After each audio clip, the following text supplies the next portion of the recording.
થયેલા નુકસાન પર કેબિનેટમાં ચર્ચા। કમોસમી વરસાદ બાદ રાજ્યભરમાં સર્વેના આદેશ। કમોસમી વરસાદને કારણે ખેતીને મોટું નુકસાન। માવઠાથી ખેતી પાકને મોટું નુકસાન। 10 લાખથી વધુ હેક્ટરમાં નુકસાનીનો પ્રાથમિક અંદાજ। મુખ્યમંત્રીએ અધિકારીઓને આપ્યા આદેશ। નુકસાનીનું રિયલ ટાઈમ મોનિટરિંગ। ખેડૂતોના હિતમાં સરકાર નિર્ણય લેશે। 7 દિવસમાં સર્વેની કામગીરી પૂર્ણ કરવા આદેશ કરાયો છે। ટેકનોલોજીથી સર્વે કરવા મુખ્યમંત્રીનો આદેશ। ટેકનોલોજીથી સમસ્યા થાય તો જાત સર્વેનો આદેશ। બચેલા પાકને બચાવવા એડવાઇઝરી જાહેર। બચેલા પાકને બચાવવા ખેડૂતોને અપાશે સમજણ। સર્વે કરીને રાહત પેકેજ જાહેર કરવાનો સીએમનો નિર્ણય। સીએમએ અસરગ્રસ્ત વિસ્તારમાં મંત્રીઓને મોકલ્યા। 5 જિલ્લામાં અતિભારે વરસાદ ખાબક્યો। અસરગ્રસ્ત ખેડૂતો સાથે મંત્રીઓએ મુલાકાત કરી। નિરીક્ષણ કરીને વિભાગોને આદેશ આપ્યા। 7 દિવસમાં આ તમામ સર્વે પૂર્ણ કરવાના આદેશો મુખ્યમંત્રીએ કર્યા છે। આ ટેકનોલોજી માધ્યમ ઉપરાંત ક્યાંય પણ તકલીફ પડે તો ફિઝિકલ સર્વે પણ એ ટીમ સરકાર તૈયાર કરીને અમારો કૃષિ વિભાગ અન્ય પણ વિભાગોને સાથે રાખીને જે કરવું પડે એ કરશે। એ અંદાજ પ્રમાણે 10 લાખથી પણ વધારે હેક્ટર વિસ્તારમાં પાકો અસરગ્રસ્ત જણાય છે। રાજકોટના ઉપલેટા તાલુકાના ગામોમાં કમોસમી વરસાદે કાળો કહેર વર્તાવ્યો છે। અચાનક પડેલા વરસાદથી ખેતરોમાં પાણી ભરાયા હોવાથી ખેડૂતોના મોઢે આવેલો કોળિયો છીનવાઈ ગયો છે। ખેડૂતોને માથે હાથ દઈને રોવાનો વારો આવ્યો છે। એક ખેડૂતે 22 વીઘામાં વાવેતર કરેલ મગફળીના પાકને વ્યાપક નુકસાન થયું। ખેડૂતે 1 વીઘામાં 25,000નો ખર્ચ કરેલ હતો, પરંતુ ખેડૂતની 5 મહિનાની મહેનતમાં પાણી જોવા મળી રહ્યું છે। હવે ખેડૂતો પાસે શિયાળુ વાવેતર માટે પણ નાણાં નથી રહ્યા। ખેડૂતોની સ્થિતિ કફોડી બની ગઈ છે। ત્યારે સરકાર સર્વે કરી જલ્દી સહાય આપે તેવી ખેડૂતો માંગ કરી રહ્યા છે। ઉપલેટાના અંદરમાં જે રીતે કમોસમી વરસાદ થયો તેને લઈને 22 વીઘાની મગફળી છે। મગફળીના આપણે પહેલા દ્રશ્યો બતાવીશ કે પાણીમાં વહી ગઈ। ખેડૂતોની હાલત અત્યારે કફોડી થઈ ગઈ। જે રીતે હવામાન વિભાગે આગાહી કરી હતી તેને લઈને તે વરસાદ પડતા કમોસમી વરસાદ પડતા મગફળી છે, મગફળીનો સોચ વળી ગયો। મગફળીનો અત્યારે કોઈ ખેડૂતો એવું કહી રહ્યા છે કે મગફળી કોઈ વસ્તુ હાથમાં આવશે નહીં। આ 22 વીઘાનો જે વાવેતર હતો, 5 મહિનાની મહેનત હતી, તે ખેડૂતની મહેનત પાણીમાં ચાલી ગઈ। અત્યારે ખેડૂતો એવું કહી રહ્યા છે કે સરકાર સહાય કરે તો ખેડૂત બચી શકે। આપણે મગફળીના દ્રશ્યો બતાવી, મગફળી દ્રશ્યો જોઈ શકો છો કે કેવી હાલત છે, કેવી દશા છે। કુદરતી આફતના સામે ખેડૂત એક લાચાર બની ચુક્યો છે। આપ સીધા દ્રશ્યો જોઈ શકો છો કે મગફળી અત્યારે પાણીના અંદરમાં વહી ગઈ। મગફળી હાથમાં આવશે અને ખેડૂતો એવું કહી રહ્યા કોઈ બધું ફેલ થઈ ગયું છે। આપણી સાથે આવીને ખેડૂત છે તેની જોડે આપણે વાત કરવાનો પ્રયત્ન કરશો। શું કહેશો મનરભાઈ, કેવી પરિસ્થિતિ તમારી? અત્યારે ભયંકર પરિસ્થિતિ છે, કઈ મગફળી હાથમાં આવ્યું છે નહીં। કેવો ખર્ચો કર્યો? મેં આમાંથી 25 થી 27,000 રૂપિયાનો ખર્ચો કરેલો છે। આ 22 વીઘામાં શું હાથમાં આવશે તમને? 22 વીઘામાં કઈ એમાં હાથમાં આવ્યું છે નહીં। હજી સરકાર પાસે શું આશા? સરકાર કઈક સહાય કરે તો ક્યાંક સારું પી તમે કરી શકીએ, નકર એમાં કઈ થઈ શકે એમ છે નહીં। ખેડૂતની હાલત અત્યારે કફોડી બની ગઈ છે। જે 22 વીઘાનો જે મગફળીનો વાવેતર કર્યો હતો તે વાવેતર પાણીમાં વહી ગયો, કુદરત રૂઠી ગયો। અત્યારે સરકારના રૂટે ખેડૂતો એવું કહી રહ્યા છે કે સરકાર સહાય આપે તો શિયાળુ પાક છે, શિયાળુ વાવેતર છે તો ખેડૂત કરી શકે। અત્યારે ખેડૂતે જે ધિરાણ લીધી છે તેના પૈસા અત્યારે ચૂકવવા માટે પૈસા નથી। આજે 22 વીઘામાં 20 થી 25,000 રૂપિયાનો જે ખેડૂતે ખર્ચો કર્યો એ ખર્ચો માથે પડ્યો। હવે જે શિયાળુ બીજ છે, શિયાળુ બીજ વાવેતર કરવા માટે ખેડૂત પાસે પૈસા નથી। ખેડૂત સરકારની મીટ માંડીને બેઠો છે કે તાત્કાલિક ધોરણે આનું સર્વે કરી અને ખેડૂતને સહાય મળે તો ખેડૂત બચી શકે। મુનાફ બગાલી, ગુજરાતી, ઉપલેટા। સૌરાષ્ટ્રના ખેડૂતો આવતીકાલથી થઈ જજો સાવધાન। આગામી 3 દિવસ સૌરાષ્ટ્રમાં ઓરેન્જ એલર્ટ છે। અરબ સાગરમાં ડિપ્રેશન સક્રિય। સૌરાષ્ટ્રમાં વરસાદનું જોર વધશે। અમરેલી, ભાવનગરમાં ભારે વરસાદની આગાહી છે।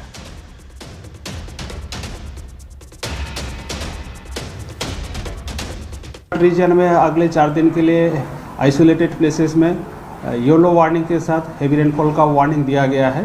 और सौराष्ट्र कच्छ में अगले 3 दिन के लिए very heavy rainfall orange warning के साथ अगले 3 दिन के लिए दिया गया है। 29, 30 और 31 अक्टूबर आइसोलेटेड प्लेसेस में वेरी हेवी रेनफॉल होने का संभावना रहेगा। और फिर 1 नवंबर को सौराष्ट्र कच्छ में हेवी रेनफॉल येलो वार्निंग के साथ आइसोलेटेड प्लेसेस में वार्निंग दिया गया है। अगले 5 दिन के लिए thunderstorm warning 30 to 40 kilometre wind speed के साथ वार्निंग इशू है। તો વરસાદ હજુ પણ બોલાવશે ધબડાટી। રાજ્યના અનેક વિસ્તારોમાં ખાબકશે વરસાદ। જૂનાગઢ, ગીર સોમનાથ, બોટાદ, દીવમાં ભારે વરસાદ। ભરૂચ, નવસારી, સુરત, ડાંગ, તાપીમાં યલો એલર્ટ। हेवी रेनफॉल जो येलो वार्निंग के साथ दो डिस्ट्रिक्ट है जूनागढ़, गिर सोमनाथ, बोटाड और दीव के लिए दिया गया है। और गुजरात रीजन में येलो वार्निंग के साथ भरूच, सूरत, नवसारी, वलसाड और डांग, तापी, दमन, दादरा नगर हवेली के लिए दिया गया है। આવતીકાલે કમોસમી વરસાદની શક્યતા પોરબંદર, જૂનાગઢ, અમરેલી, દીવ ઓરેન્જ એલર્ટ, રાજકોટ, દ્વારકા અને બોટાદમાં ભારે વરસાદ, માછીમારોને દરિયો ન ખેડવાની અપાઈ સૂચના। जो बारिश का स्थिति है heavy to very heavy rainfall की, heavy to very heavy rainfall orange warning के साथ पोरबंदर, जूनागढ़, अमरेली, भावनगर, गिर सोमनाथ और दीव के लिए दिया गया है। और हैवी रेनफॉल गुजरात रीजन में आपका राजकोट, हैवी रेनफॉल जो सौराष्ट्र कच्छ में है राजकोट, द्वारका और बोटाड के लिए दिया गया है। હજુ પણ માવઠું ગુજરાતનો પીછો નહીં છોડે। ગુજરાતના ખેડૂતો માટે સૌથી મોટા સમાચાર। આગાહીકાર અંબાલાલની માવઠા અંગે મોટી આગાહી। અરબ સાગરનું ડિપ્રેશન ગુજરાત તરફ આવશે, ફરી ગુજરાતમાં માવઠાનો કહેર વર્તાશે। આવતીકાલથી ગુજરાતમાં ફરી માવઠાનો માર। 30-31 સુધીમાં ઘણા ભાગોમાં ભારે વરસાદ થશે। સૌરાષ્ટ્રના ભાગોમાં આવતીકાલથી ભારે વરસાદ, બનાસકાંઠામાં પણ કેટલાક ભાગમાં ભારે વરસાદ થઈ શકે છે। 2 નવેમ્બર સુધી દક્ષિણ ગુજરાત માટે ભારે છે। દક્ષિણ ગુજરાતના કેટલાક ભાગમાં અતિ ભારે વરસાદ થઈ શકે। દક્ષિણમાં કેટલાક ભાગમાં હળવું પૂર આવી શકે। 2 નવેમ્બર સુધીમાં કેટલાક ભાગમાં પૂર આવી શકે છે। ભાગોથી ગુજરાતના ભાગો પર અસર કરતા બીજી નવેમ્બર સુધીમાં રાજ્યના ભાગોમાં વરસાદ થવાની શક્યતા રહેશે। કેટલાક ભાગમાં ભારેથી અતિભારે વરસાદ થવાની શક્યતા રહેશે। પશ્ચિમ સૌરાષ્ટ્રના ભાગોમાં ભારેથી અતિભારે વરસાદ થવાની શક્યતા રહેશે। ખાસ કરીને આ વરસાદ તારીખ 30, 31 અને 43 સુધીમાં થવાની શક્યતા રહે। મધ્ય ગુજરાતના ભાગોમાં અમદાવાદ, ગાંધીનગરના ભાગોમાં પણ વરસાદ થવાની શક્યતા રહે। તારીખ 2 નવેમ્બર સુધીમાં તો દક્ષિણ ગુજરાતના કેટલાક ભાગમાં હળવું પૂર આવે તો વરસાદ થવાની શક્યતા રહે।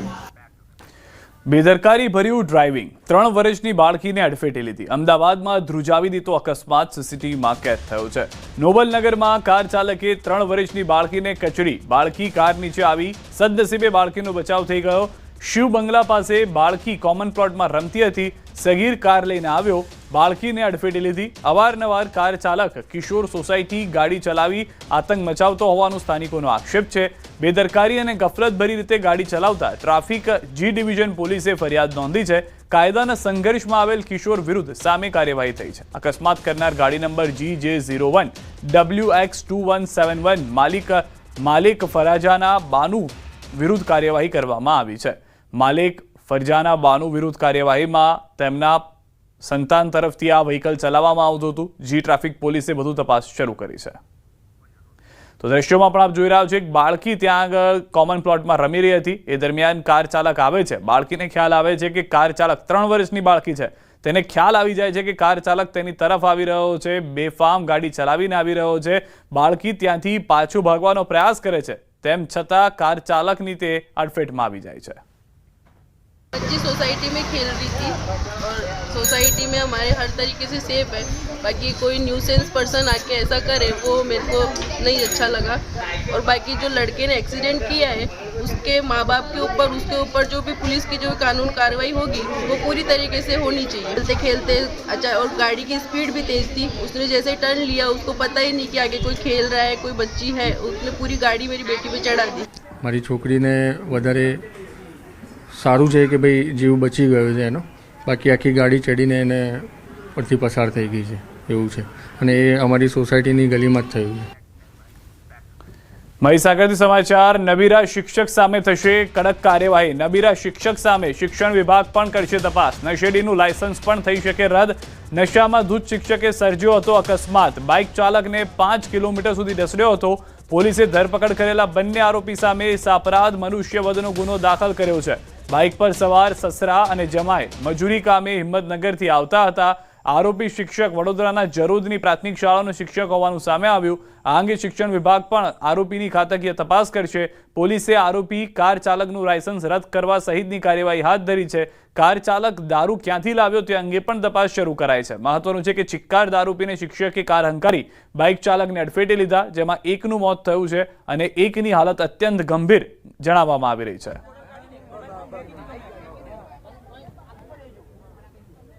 આ બંને વ્યક્તિઓ વિરુદ્ધ સા અપરાધ મનુષ્યવધની કોશિશની કલમ દાખલ કરી છે. મનીષભાઈ કાંતિલાલ પટેલ જે વડોદરા ખાતે જરોદ ખાતે પ્રાથમિક શાળામાં શિક્ષક તરીકે ફરજ બજાવે છે.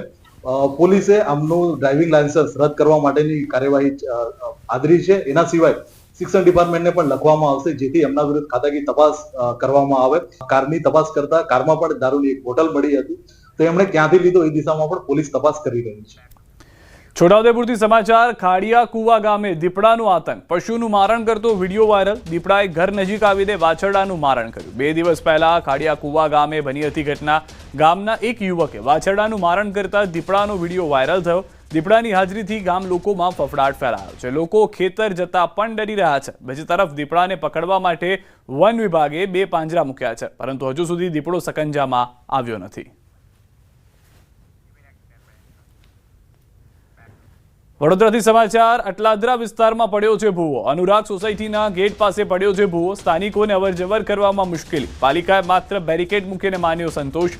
વહેલી તકે સમારકામ કરવા રહીશોની માંગ ઉઠી છે. વહેલી તકે આ ફરી વખત જે પડેલો ભૂવો છે તેને બંધ કરવામાં આવે અને તેને ઉપર રાબેતા મુજબ રસ્તો શરૂ થઈ શકે તે માટેના પ્રયાસ કરવામાં આવે તેવું સ્થાનિકોનો માંગ જોવા મળી રહી છે.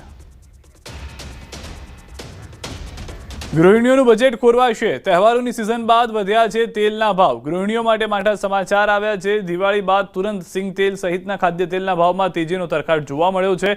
સિંગ તેલના ડબ્બાનો ભાવ 2380 થી 2430 વચ્ચે વેચાઈ રહ્યો છે. 6 દિવસમાં સિંગ તેલ સહિતના ખાદ્ય તેલના ભાવમાં 60 રૂપિયા સુધીનો વધારો થયો છે. છેલ્લા 6 દિવસમાં સિંગ તેલના ભાવમાં 15 કિલોના ડબ્બે 60 રૂપિયા, કપાસિયા તેલના ભાવમાં 30 રૂપિયાનો વધારો તેમજ પામ તેલના ભાવમાં ₹15નો વધારો થયો. ત્યારે હાલ માર્કેટમાં સિંગ તેલના 15 કિલોનો નવો ડબ્બો 2380 થી 2430 રૂપિયાની વચ્ચે મળી રહ્યો છે. વેપારીઓનું કહેવું છે કે માવઠાના કારણે મગફળીના પાકને નુકસાન થશે તો હજુ સિંગ તેલ મોંઘું થશે. તો G20 મગફળીની આવકમાં 15 દિવસ જેટલો સમય લાગશે, એટલે પણ હાલ ભાવ વધુ છે. એટલે આ વખતે આખા વર્ષનું તેલ ભરાવું મોંઘું પડશે.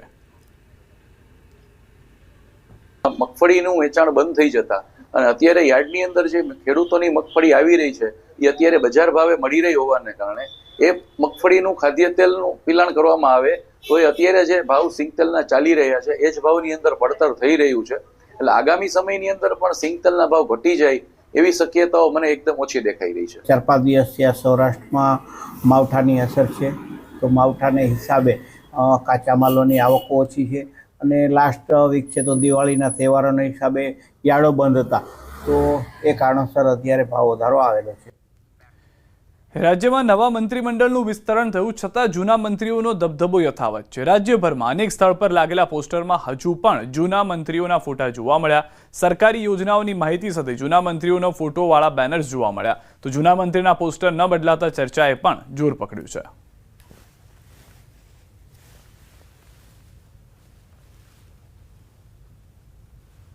ભૂપેન્દ્ર પટેલના મંત્રીમંડળનું વિસ્તરણ થયું છે, જેમાં નવા મંત્રીઓને ચાન્સ મળ્યો છે જ્યારે જૂના મંત્રીઓને બાકાત રાખવામાં આવ્યા છે. પરંતુ અત્યારે હાલની સ્થિતિ જોઈએ તો તમામ જગ્યાએ પોસ્ટર બેનરો જે છે તે જોવા મળી રહ્યા છે. એટલે કે જૂના મંત્રીઓ જે હતા તેમના પોસ્ટર બેનરો અત્યારે પણ હાલ અકબંધ રીતે જોવા મળી રહ્યા છે. આપ જે દ્રશ્ય જોઈ રહ્યા છો તે વેજલપુર સહિતના વિસ્તારના દ્રશ્યો છે કે જ્યાં સામાજિક ન્યાય અધિકારીતા વિભાગ જે છે તેના પોસ્ટરો જે છે તે લાગેલા જોવા મળી રહ્યા છે. જેમાં પૂર્વ મંત્રી ભાનુબેન બાબરિયા જે છે તેમનું પોસ્ટર જોવા મળી રહ્યું છે. તેમની સાથે રાજ્યકક્ષાના મંત્રી ભીખુસિંહ પરમાર જે છે તેમના પોસ્ટર જે છે તે જોવા મળી રહ્યા છે. આ એક જગ્યાએ નહીં પરંતુ અનેક જગ્યાએ આ પ્રકારના પોસ્ટરો જે છે તે લાગેલા જોવા મળી રહ્યા છે. પરંતુ કહી શકાય કે નવા મંત્રીઓ આવી ચૂક્યા છે, ત્યારે હવે નવા મંત્રીઓના ક્યારે પોસ્ટર લાગે છે, ક્યારે આ રીતે આ યોજનાનો પ્રચાર પ્રસારમાં જોવા મળી રહ્યા છે તે અંતર્ગતના સવાલો જે છે તે ઉદ્ભવી રહ્યા છે. પરંતુ કહી શકાય કે જૂના મંત્રીઓનો હજુ દબદબો હોય તે પ્રકારે લાગી રહ્યું છે, કારણ કે પોસ્ટરો જોતા આ વાત જે છે તે સાર્થક થતી હોય તે પ્રકારે લાગી રહ્યું છે. મહત્વનું એ છે કે સરકારનું જે મંત્રીમંડળનું વિસ્તરણ થયું છે, વિસ્તરણ બાદ અનેકના જે નેમ પ્લેટ જે છે તે પણ બદલાઈ ચૂકી છે. સાથે સાથે જે વિભાગની બહાર જે પણ પોસ્ટર બેનર જે છે તે લાગી ચૂક્યા છે. પરંતુ શહેરોની અંદર જે લાગેલા પોસ્ટરો જે છે તે ક્યારે હટે છે તે જોવું રહેશે. હરીશ શર્મા સાથે ગૌતમ શ્રીમાળી, ન્યૂઝ 18 ગુજરાતી, અમદાવાદ. ડભોઈ એપીએમસીની ચૂંટણી પ્રક્રિયા શરૂ થઈ ગઈ છે, જેમાં બુધવાર ઉમેદવારી ફોર્મ ભરવાનો પહેલો અને છેલ્લો દિવસ રહ્યો. કુલ 16 પદ માટે ભાજપે મેન્ડેટ જાહેર કર્યું છે. મહત્વનું છે કે કોંગ્રેસ પ્રેરિત પેનલમાંથી ચૂંટણીમાં બિનહરીફ થતા દિલીપ પટેલ સહિત 5 દિગ્ગજોના નામ પણ મેન્ડેટમાં સામેલ છે. આ 5 જેટલા જૂના હોદ્દેદારોએ ધારાસભ્ય શૈલેષભાઈ મહેતાના હસ્તે કેસરિયા કર્યા, ત્યારે તમામ 16 ઉમેદવારોએ ફોર્મ ભર્યા. હવે ફોર્મ ચકાસણી 30 ઓક્ટોબરે થશે અને ઉમેદવારી પાછી ખેંચવાની છેલ્લી તારીખ 3 નવેમ્બર છે. ચૂંટણી 10 નવેમ્બર અને મતગણતરી 11 નવેમ્બરે યોજાશે. ઓલ ઉમેદવારોના ફોર્મ આજે અહીંયા ભરવામાં આવ્યા છે. અમને એવી ખાતરી છે કે આ વખતનું બોર્ડ એ ભારતીય જનતા પાર્ટીનું એપીએમસીમાં બોર્ડ બનવા જઈ રહ્યું છે અને જે અત્યાર સુધી એપીએમસીએ કામગીરી કરી છે. પ્રધાનમંત્રી મોદી આવશે ગુજરાત પ્રવાસે. 31 ઓક્ટોબરે કેવડિયા ખાતે સરદાર પટેલ જયંતિની થશે ઉજવણી. સરદારને પુષ્પાંજલિ અર્પણ કરી ભાવવંદના કરશે. પ્રધાનમંત્રી સાયકલોથોનનું પણ કેવડિયામાં આયોજન કરવામાં આવ્યું છે. રાષ્ટ્રીય એકતા પરેડમાં પીએમ મોદી થશે સામેલ. પ્રજાસત્તાક પરેડ જેવી જ એકતા પરેડ યોજાશે. કાલે સાંજે 5:30 કલાકે પ્રધાનમંત્રી મોદી કેવડિયા પહોંચશે. 1200 કરોડથી વધુના કામોનું લોકાર્પણ થશે. ઈ બસોને પણ લીલી ઝંડી આપશે પીએમ મોદી. 150મી સરદાર જન્મ જયંતિની ઉપલબ્ધિમાં એક સ્ટેમ્પ પણ બહાર પાડશે. 700 કરોડથી વધુ રકમ કામોનું ખાતમુહૂર્ત કરશે. બિરસા મુંડા ભવનનું ઉદ્ઘાટન પણ થશે. એકતાનગર ખાતે સૌપ્રથમવાર ભવ્ય મૂવિંગ પરેડનું આયોજન જે 26મી જાન્યુઆરીએ દિલ્હી ખાતે થતું હોય છે, એ જ પ્રકારનું સૌપ્રથમવાર પહેલીવાર મૂવિંગ પરેડનું આયોજન એ ત્યાં આપણા કેવડિયા એકતાનગર ખાતે થવાનું છે. વિવિધ રાજ્યોની સાંસ્કૃતિક વિરાસતની ઝાંખી કરાવતા કાર્યક્રમો તથા રાજ્યની સિદ્ધિઓ દર્શાવતા એકત્વ થીમ આધારિત 10 જેટલા ટેબ્લો એ પણ ત્યાં પ્રસ્તુત થશે. માનનીય વડાપ્રધાન શ્રી ગુજરાતમાં આવે છે ત્યારે ખાસ કરીને સરદાર વલ્લભભાઈ પટેલની જન્મજયંતિ, જેણે વિશ્વને એમના કદ પ્રમાણેનું સ્ટેચ્યુ એ અર્પિત કર્યું છે, ત્યારે એ દિવસ આપણા સૌ માટે વિશિષ્ટ ઉજવણીનો દિવસ સમગ્ર દેશ માટે અને સમગ્ર વિશ્વ માટે બની રહેવાનો છે. નર્મદાના એકતાનગરમાં પ્રધાનમંત્રી નરેન્દ્ર મોદીના હસ્તે 25 ઇલેક્ટ્રોનિક બસોનું લોકાર્પણ કરવામાં આવશે. પ્રવાસીઓની સુવિધા માટે બસોની ફાળવણી કરવામાં આવી. હાલ એકતાનગરમાં 30 બસો દોડતી હતી. હવે પ્રવાસીઓની સેવામાં કુલ 55 ઇલેક્ટ્રિક બસો કાર્યરત રહેશે. આ તમામ બસો પ્રવાસીઓ માટે મફતમાં મુસાફરીની સેવા પૂરી પાડશે. બસમાં 2 ઇમરજન્સી એક્ઝિટ બારીઓ સાથે દિવ્યાંગજનો માટે ખાસ સુવિધા ઉપલબ્ધ કરાવવામાં આવી છે.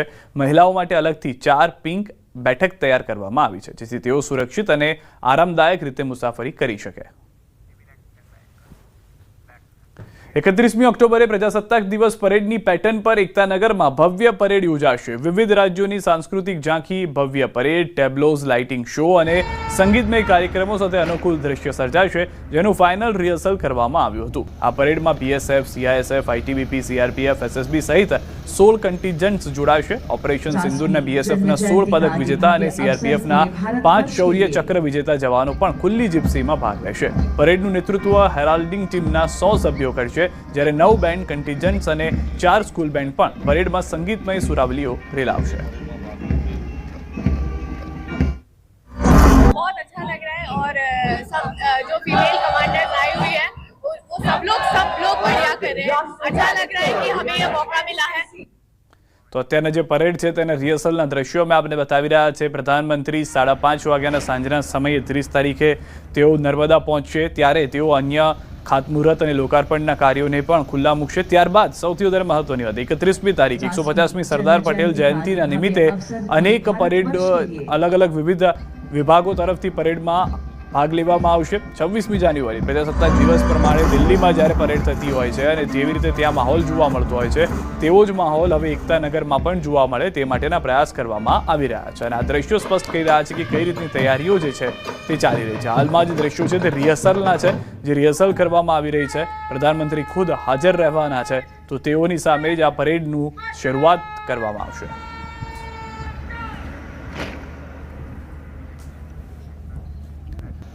જામનગરની પ્રણામી સ્કૂલના ગ્રાઉન્ડમાં જલારામ જયંતિની ઉજવણી કરાઈ. આયોજિત કાર્યક્રમમાં રિલાયન્સના ડાયરેક્ટર અને રાજ્યસભાના સાંસદ પરિમલ નથવાણી હાજર રહ્યા. અખિલ ગુજરાત લુહાણા સમાજના પ્રમુખ જીતુભાઈ લાલ દ્વારા કાર્યક્રમનું આયોજન કરાયું હતું. તેમજ લુહાણા સમાજનો સમૂહ જ્ઞાતિ ભોજન સમારોહ યોજાયો હતો.